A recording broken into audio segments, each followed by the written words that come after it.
என்னை தேடும் இறைவனே, உம்மை நாடி வருகிறேன். என்னை தேடும் இறைவனே, உம்மை நாடி வருகிறேன். இன்றைய தியானத்தின் தலைப்பு இயேசுவை காண்பிப்போம்.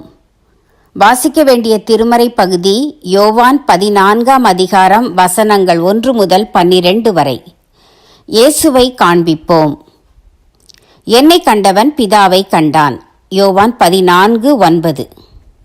பிலிப்பு என்ற சீஷன் கிறிஸ்துவை நோக்கி, ஆண்டவரே, பிதாவை எங்களுக்கு காண்பியும், அது எங்களுக்கு போதும் என்றான்.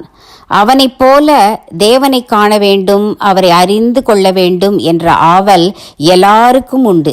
ஆனால் சீஷர்கள் கிறிஸ்துவோடு வாழும் பாக்கியம் பெற்றவர்கள். எனவே கிறிஸ்துவை கண்டு அவரை அறிந்திருந்தார்கள், பிதாவைத்தான் கண்டதில்லை. எனவே இயேசு என்னை கண்டவன் பிதாவை கண்டான் என்கிறார். நாமோ பிதாவையும் கண்டதில்லை, கிறிஸ்துவையும் கண்டதில்லை. ஆனால் கிறிஸ்துவை திருமறையின் மூலம் நன்கு அறிவோம். கிறிஸ்தவர் அல்லாதவர்கள் நம்மில் கிறிஸ்துவை காண வேண்டும்.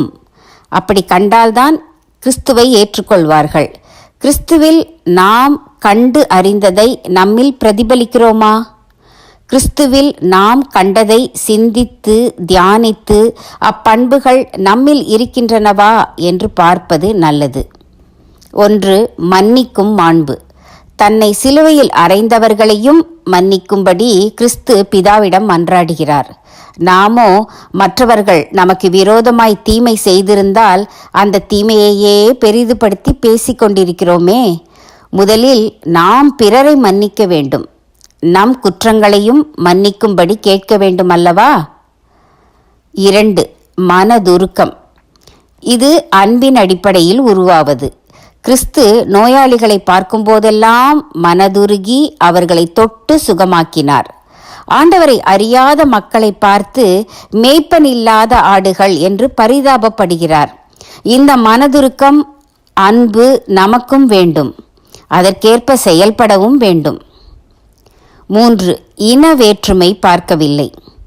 இயேசு ரோம நூற்றுக்கதிபதியின் விசுவாசத்தையும் சீரோபேனிக்கியா ஸ்திரீயின் விசுவாசத்தையும் மனம் திறந்து பாராட்டுகிறார். சமாரிய பெண்ணோடு சமமாக உரையாடி ஆன்மீக உண்மைகளை எடுத்துச் சொல்கிறார். நாம் பிற ஜாதி சமய மக்களையும் பிற மாநிலத்து மக்களையும் சமமாக பாவித்து மதிக்கிறோமா? இத்தகைய பல்வேறு நற்பண்புகளை உடையவர் இயேசுபிரான். அவரை நாம் பிரதிபலித்தால் மட்டுமே மற்றவர்கள் இயேசுவை புரிந்து கொள்வார்கள். அவர்கள் இயேசுவை ஏற்றுக்கொள்ள இது ஏதுவாகும். கிறிஸ்துவை கண்டவர்கள் பிதாவை கண்டவர்கள். என்னை காண்பவர்கள் கிறிஸ்துவை காண வேண்டுமே. கிறிஸ்துவை கண்டவர்கள் பிதாவை கண்டவர்கள். என்னை காண்பவர்கள் கிறிஸ்துவை காண வேண்டுமே.